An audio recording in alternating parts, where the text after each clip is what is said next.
DC power supply রিডিংটা খেয়াল করুন। দেখুন ১৬৫ এখানে এসে আটকে আছে। তো এই যে প্রবলেমটি এবং কাটা আপনারা দেখুন কাটাটা কিন্তু নাড়াচাড়া করছে না। এক জায়গায় স্থির হয়ে আছে এবং চার্জিংয়ে লাগানোর পর এটির লোডিং কিন্তু 0.1 এরকম এসে আটকে থাকে। আপনারা যদি চার্জারে খেয়াল করেন সেক্ষেত্রেও 0.1 দেখতে পাবেন। তো এই রিডিং এবং এই লোডিংটি খেয়াল রাখুন এবং সিপিইউ রিভলভ করার পরেও আমি কিন্তু আবার ডিসি রিডিংটি চেক করে দেখাবো। এই ফোনটি একদম ইনটেক এবং ফ্রেশ একটি ফোন ৮২৫৬ তো ইন্টারন্যাশনাল ভেরিয়েন্ট মেবি। এই ফোনটি যিনি নিয়ে এসেছেন উনি এসেছেন মানিকগঞ্জ থেকে। আর উনি দেশের বাইরে ছিলেন, দেশের বাহিরে থাকা অবস্থায় উনি আমার ভিডিও দেখেছিলেন এবং উনি যেহেতু এই ফোন ব্যবহার করেন সেহেতু আমার ভিডিওটি ওনার মনের ভিতরে ছিল এবং কি যখন ওনার ফোনটি ডেড হয় গত ২ দিন আগেই সম্ভবত ডেট হয়েছে। তো ডেট হওয়ার পর উনি আমার চ্যানেলটি সার্চ করে খুঁজে বের করেছেন এবং খুঁজে বের করে আমার সাথে যোগাযোগ করে সরাসরি কিন্তু চলে এসেছেন। তো এ ধরনের ফোনগুলো 100% হওয়ার মতো থাকে ইনশাআল্লাহ। আশা করি প্রত্যেকটি ফোনই ঠিক হবে। আর যদি ইনটেক অবস্থায় ফ্রেশ কন্ডিশনে প্রথম আমার কাছে নিয়ে আসেন, আমি দায়িত্ব নিয়ে এগুলো কাজ করে থাকি। আপনি সরাসরি যদি আসতে চান আসতে পারেন এই ফোনটি নিয়ে। আর যদি আপনার কুরিয়ার সার্ভিসের সুযোগ সুবিধা থাকে তাহলে কুরিয়ারে পাঠিয়ে দেওয়া সবচেয়ে ভালো হয়। সেক্ষেত্রে আপনি খুব নিরাপদেই কিন্তু সার্ভিসটি পেয়ে যাবেন। তো যাই হোক আমি এই RAM CPU রিমুভ করে আমি রিবোলিং করে এই ফোনটি অন করার চেষ্টা করব। আপনাদের সাথে শেয়ার করার চেষ্টা করব A to Z। দেখুন আমি গ্লু কাট করে নিচ্ছি এবং কি বিশেষ করে ইন্টারন্যাশনাল ভেরিয়েন্টের ৮২৫৬ র যে প্রসেসরগুলো বা আঠাগুলো থাকে এগুলো একটু হার্ড থাকে। মানে প্রসেসরটা খুবই স্ট্রংভাবে লাগানো থাকে। অনেক ক্ষেত্রেই পেয়েছি। কারণ হচ্ছে যে প্রত্যেকটা ফোনের আলাদা, আলাদা জায়গায় যেহেতু ফোনগুলো অ্যাসেম্বল হয়, সেক্ষেত্রে ফোনগুলোর কিন্তু আঠা ভিন্ন, ভিন্ন হয়ে থাকে। অনেক ক্ষেত্রেই এরকম পেয়েছি এবং যেটা ৮২৫৬ সেটা তুলনামূলকভাবে একটু হার্ড থাকে এবং কি এই ফোনটার প্রবলেমও একটু কম হয়। দীর্ঘদিন ইউজ করতে পেরেছেন এই ফোনটি। উনি আমাকে জানিয়েছেন যে ফোনটি অনেকদিন যাবতই উনি ইউজ করেন। দেশের বাহিরে থাকতেন, তখন ইউজ করতেন এবং দেশে আসার পর ওনার হঠাৎ করে এই প্রবলেমটি হচ্ছে। আরেকটি বিষয় জানিয়ে রাখি, এখন বর্তমানে শীতকাল। অনেক সময় দেখা যায় ফোনটি হঠাৎ করে ডেড হয়ে যাচ্ছে বা সিপিইউ ইস্যু হচ্ছে। এটা হওয়ার একটি কারণ হচ্ছে যে আমরা শীতকালে অনেক সময় সবকিছু সংকুচিত হয়ে যায়। আপনারা জানেন যে প্রসেসরটি যখন হিট হয় তখন আবার যখন ঠান্ডা হয়ে যায় তখন কিন্তু অনেক সময় এই বলগুলো ছেড়ে দেয়। তো এই ক্ষেত্রে হতে পারে বর্তমানে সিপিইউ ইস্যুটি একটু বেশি, বেশি হতে পারে বা আপনাদের এরকম কোনো প্রবলেম হলে আপনারা কিন্তু অবশ্যই একজন দক্ষ টেকনিশিয়ানের কাছে যারা এই সিপিইউ ইস্যু নিয়ে কাজ করে তাদের সাথে পরামর্শ করবেন যে আপনার ফোনটিতে এই সমস্যাটি হচ্ছে কিনা সেটা চেক করবে এবং কিছু পরীক্ষা-নিরীক্ষা অবশ্যই করতে হয় এবং আমরা যে ডিসি রিডিং চেক করি এবং চার্জিংয়ের লোডিং চেক করি এগুলো চেক করে কিন্তু তারপর সিদ্ধান্ত নেই এটাতে রিভলিংয়ের ইস্যু কিনা। দেখুন আমি খুব স্মুথলি খুব সুন্দরভাবে কিন্তু এই র্যামটি রিমুভ করার চেষ্টা করেছি এবং কি আপনাদের খুব সুন্দরভাবে দেখানোর চেষ্টা করলাম র্যামটি কিভাবে আমি রিমুভ করলাম। তো আমি র্যাম রিমুভ হওয়ার পর সিপিইউর উপরে যে বলগুলো রয়েছে এগুলো একদম 0 করে নেব, মূলত সমান করে নেব, উঁচু নিচু যেন না থাকে। আর এই কাজটা কিন্তু পরেও করা যেত, কিন্তু আমি আইসিটা কানেক্ট থাকা অবস্থায় এবং আইসিটা হিট থাকা অবস্থায় এটা করলে খুব সহজে করা যায়। আমার কাছে এটা সুবিধা মনে হয়। দ্বিতীয় আরেকটা বিষয় হচ্ছে যে এখানে যখন অ্যা একবার RAM রিমুভ করার সময় হিট এপ্লাই করা হয়েছে, আবার ওই সময় আরেকবার যখন প্রসেসর রিমুভ করার জন্য হিট এপ্লাই করা হবে, সেক্ষেত্রে এই প্রসেসরটা কিন্তু ফুলে যাওয়ার অনেক চান্স থাকে। যে কারণে ঠান্ডা হওয়ার পর আবার নতুন করে এটা হিট দিয়ে আমি ট্রাই করব স্মুথলি এবং সেটা কন্ট্রোলে থাকবে। আর সেভাবে সিপিইউ রিমুভ এবং একসাথে র্যামের সাথে, সাথে সিপিইউ রিমুভ করতে গেলে একটু ঝুঁকি থাকে। বাট সেটাও করা সম্ভব। যদি মনে হয় সেটা কেউ করবেন, সেটা করতে পারেন, ট্রাই করে দেখতে পারেন। আমিও ট্রাই করেছি। দেখুন এখানে আমি এখন সিপিইউটা রিমুভ করে নিলাম। খুবই স্মুথলি রিমুভ করেছি এবং সিপিইউর নিচের যে বলগুলো সব ঠিকঠাক মতো মেল্ট হয়েছিল। মোটামুটি একই টাইপের এবং এবার আমি ক্লিন করে নিচ্ছি সিপিইউর যে বলগুলো এগুলো 0 করে নিতে হবে। একদম সমান করে নিতে হবে, কোনো উঁচু নিচু যেন না থাকে। তো এ ধরনের কাজগুলো সাধারণত আমরা খুব ধীরে, ধীরে নিরিবিলি ধৈর্য নিয়ে কাজ করতে হবে। কারণ দেখুন এই কাজটি উনি অনেক দূর থেকে আমার কাছে ফোনটি নিয়ে এসেছেন রিপেয়ার করার জন্য। আমি যদি একটু তাড়াহুড়া করে আ সময় বাঁচাতে গিয়ে ফোনটা নষ্ট করে ফেলি বা ঠিক না হয়, তখন কিন্তু খুবই খারাপ লাগবে। কারণ অনেক দূর থেকে যেহেতু উনি এসেছেন, আমি চেষ্টা করব ওনাকে আমার তরফ থেকে সর্বোচ্চটা দেওয়ার এবং কি সুন্দরভাবে ওনার প্রবলেমটি ফিক্স করে দেওয়ার। আর যারা আমার কাছে কুরিয়ারে ফোন পাঠান তাদের ক্ষেত্রেও সেম একই বিষয়, যেহেতু অনেক দূর থেকে বিশ্বাস নিয়ে পাঠান, আমি চেষ্টা করি সুন্দরভাবে তার ফোনটির প্রবলেমটি ফিক্স করে দেওয়ার।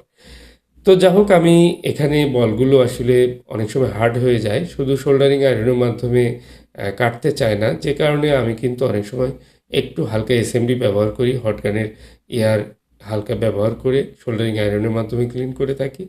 তো অনেক সময় অনেক কৌশলে অনেকভাবেই কিন্তু আমরা কাজ করে থাকি, আমাদের কাজের সুবিধার্থে এটা করতে হয়।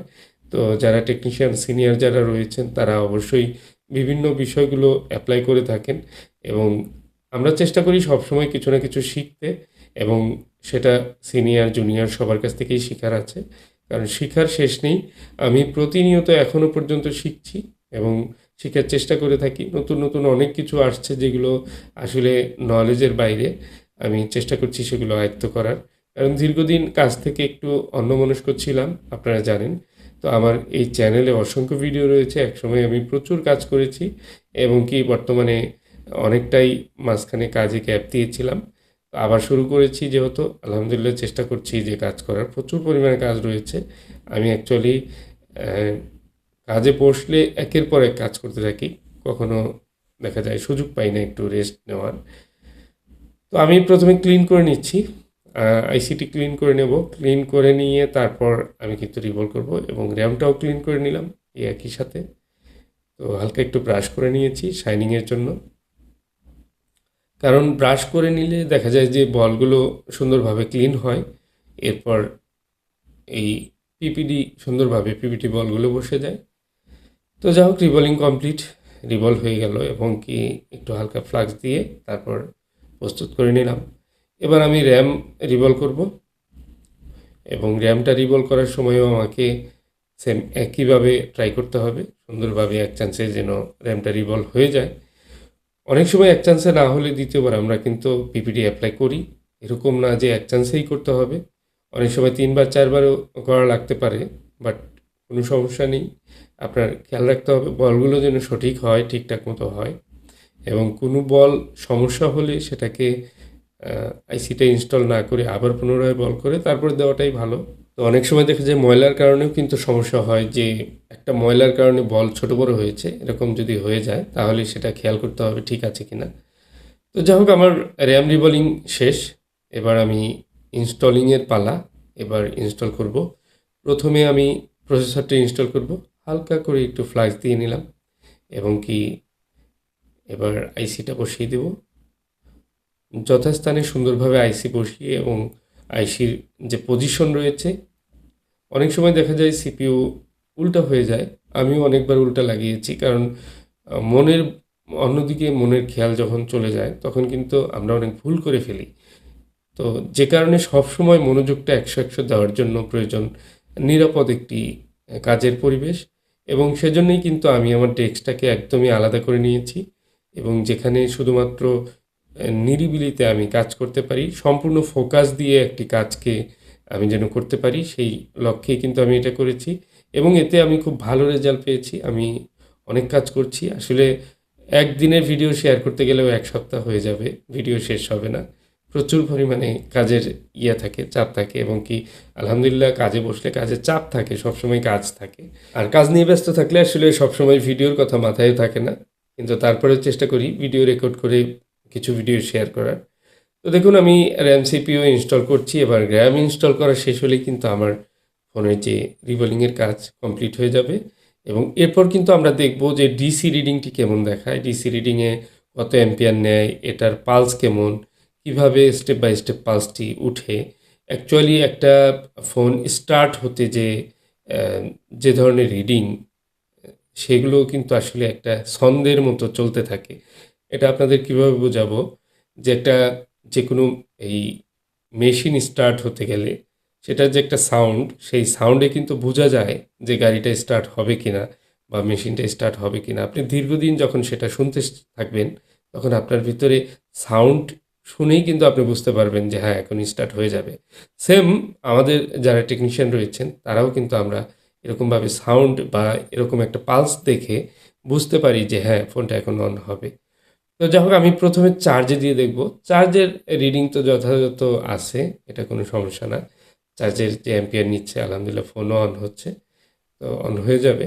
এবার আমরা ডিসি রিডিংটা চেক করব এবং আহ, যে পালস যেরকম দেখিয়েছিলাম 165 এসে আটকে ছিল, এবার দেখুন এবার 200-র উপরে যাচ্ছে, 400, 500, 700 এবং অ্যাম্পিয়ার কিন্তু 1-এর উপরে যাচ্ছে, 1.9 পর্যন্ত যাচ্ছে এবং কাটা একদম আটকে আছে ডান পাশে। এবার দেখুন কাটাটা একটু নাড়াচাড়া দিচ্ছে এবং পালসটা আপনি খেয়াল করুন, নিচে কিন্তু আবার সুন্দর করে ওয়েভ দেখাচ্ছে কীরকম কীরকম পালস নিচ্ছে এবং এক পর্যায়ে এটা কিন্তু স্লিপ মোডে যাবে। আমি স্লিপ মোডটাও দেখানোর চেষ্টা করব। একদম স্লিপ মানে ঘুমিয়ে যায় ফোনটা যখন একদম টিপাটিপি না করা হয়, কোনো ইউজ না করা হয়, একদম স্লিপে থাকে, তখন ফোনটার রিডিং কেমন থাকতে পারে, পালসটা কেমন থাকতে পারে, কী পরিমাণ পাওয়ার কনজিউম করে, এই বিষয়টি কিন্তু আমি দেখানোর চেষ্টা করব। দেখুন এখানে ফোনটি আমি দেখাচ্ছি যে এখন স্লিপে গিয়েছে। তো ফোনটির ব্রাইটনেস অনেক কমানো রয়েছে। আমি যে অফ করে এবার স্লিপে দেখানোর চেষ্টা করব। একেবারেই একেবারেই ওই যে কাটা বাম পাশে দেখুন উপরের দিকে কাটাটা কিন্তু হালকা পালস করছে এবং কি খুব লো পাওয়ার কনজিউম করছে, যেটা হচ্ছে স্লিপ মোডের জন্য পারফেক্ট একটি স্লিপ। তো আমি ফোনটা অফ করে দিলাম। অফ করে দেওয়ার পরে একদম জিরো জিরো হয়ে যাবে, দেখুন টোটালি কোনো পালস নেই। তো যাই হোক, আজকের ভিডিওটি কিছুটা অন্যরকম ছিল, হয়তো ভালো লেগেছে। ভালো লাগলে অবশ্যই লাইক কমেন্ট শেয়ার করে যাবেন। তো অনেকদিন পর একটা Poco X3 Pro video share করলাম। আর পোকো X3 Pro ডেড হলে অবশ্যই আপনারা কন্ট্যাক্ট করতে পারেন আমার হোয়াটসঅ্যাপ নাম্বারে। তো আজকের মতো এই পর্যন্তই। আসসালামু আলাইকুম।